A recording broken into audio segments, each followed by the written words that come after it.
Have you ever witnessed someone unravel their own dignity with a single complaint? In the heart of a cozy small-town diner, Karen Miller, a woman whose voice could curdle cream, stormed in on a busy Friday night. The air was thick with the aroma of simmering beef stew, a recipe passed down through generations, cherished by locals at Rosie's Diner. Karen, however, wasn't here to savor tradition. She demanded perfection, her eyes scanning the room like a hawk, ready to pounce on any flaw. Her target? A bowl of stew that, in her mind, was an insult to her refined palate. The trouble began when Karen, perched at a corner table, took one sip of Rosie's famous stew. Her face contorted, and she slammed her spoon down, drawing every eye in the diner. "This is unseasoned slop," she bellowed, her voice slicing through the hum of conversation. The other diners froze, forks mid-air, as Karen waved over the young waitress, Lily, who approached with a nervous smile. Karen's complaint wasn't just loud, it was a performance, a declaration of war on the diner's legacy. She demanded the chef come out, insisting the stew was tasteless and beneath her standards. Lily, barely 19 and new to the job, stammered an apology, but Karen wasn't having it. "I could cook better blindfolded," she snapped, her words dripping with disdain. What Karen didn't know was that Rosie's Diner wasn't just a restaurant, it was a community. The stew she mocked was crafted by Chef Maria, a woman who'd poured her heart into every pot for 20 years. Maria emerged from the kitchen, her apron stained with the day's labor, her eyes calm but steely. Karen didn't wait for an explanation. She launched into a tirade, accusing Maria of laziness, of serving swill to paying customers. The diner fell silent, the tension palpable. Maria, however, didn't flinch. She offered to remake the stew, but Karen escalated, shoving the bowl off the table. It shattered, splattering stew across the floor. Gasps rippled through the room. Karen smirked, thinking she'd won. But the truth was about to simmer to the surface. Maria, with a quiet dignity, explained that the stew was made with fresh herbs, slow-cooked beef, and a blend of spices perfected over decades. "If it's unseasoned to you," Maria said, "perhaps your palate is the issue." The crowd murmured, some nodding in agreement. Karen's face reddened, but she doubled down, demanding a new dish worthy of her taste. That's when an unexpected figure stepped forward.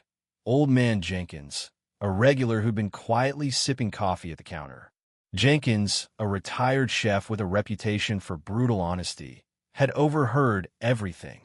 "I tasted that stew," he said, his gravelly voice cutting through the room. "It's perfection. You, ma'am, are the one out of season." The twist shook Karen. Jenkins wasn't just any regular, was a culinary legend in the town, known for judging national cook-offs. His words carried weight, and the diners began to whisper, their sympathy shifting to Maria. Karen, now cornered, refused to back down. She demanded a new dish, something edible, and Maria, with a glint in her eye, agreed.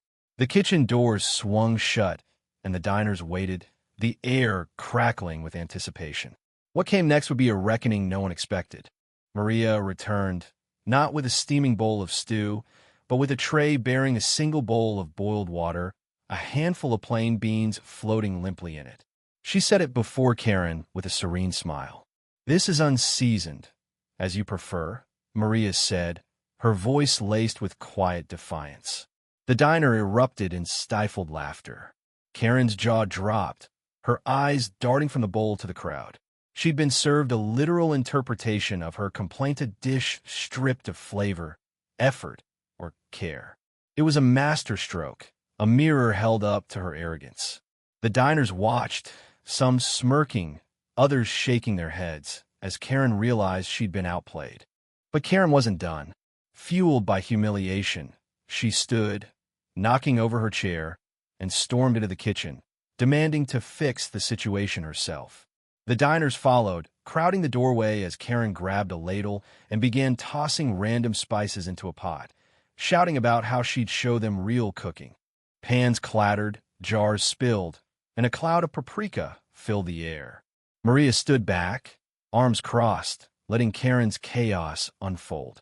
The kitchen became a battlefield, with Karen as the sole aggressor, her actions dismantling any shred of credibility she had left. Then came the final blow. In her frenzy, Karen knocked over a shelf, sending a cascade of flour and oil crashing to the floor. She slipped, landing in a heap covered in white powder, her designer dress ruined. The diners couldn't hold back their laughter now. As Karen struggled to her feet, Maria stepped forward, offering a hand nod out of kindness, but to escort her out. "You've made your point," Maria said softly, "and so have we." The crowd parted as Karen, disheveled and silent, shuffled to her table. She sat, staring at the bowl of boiled water and beans. The diner waited, breathless, as she picked up a spoon. With every eye on her, Karen took a bite.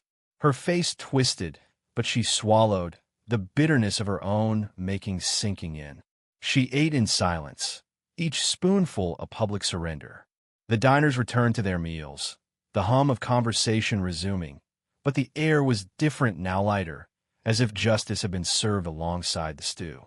In that moment, Karen's fall wasn't just about a bowl of beans. It was a lesson etched into the heart of Rosie's diner. Pride can sour even the richest dish. Maria, Lily, and even Old Man Jenkins had stood their ground, not with anger, but with truth and resilience. The diner's legacy was intact, stronger than ever, while Karen's outburst left her with nothing but shame and a story that would be retold for years. As the night wound down, Maria served a fresh pot of stew to the regulars, each bowl a reminder of community, care, and the power of standing up to those who tear others down. What would you do if you were in that diner? Would you cheer for Maria's quiet strength or call out Karen's behavior sooner? Share your thoughts. Where do you draw the line between standing up and stirring the pot?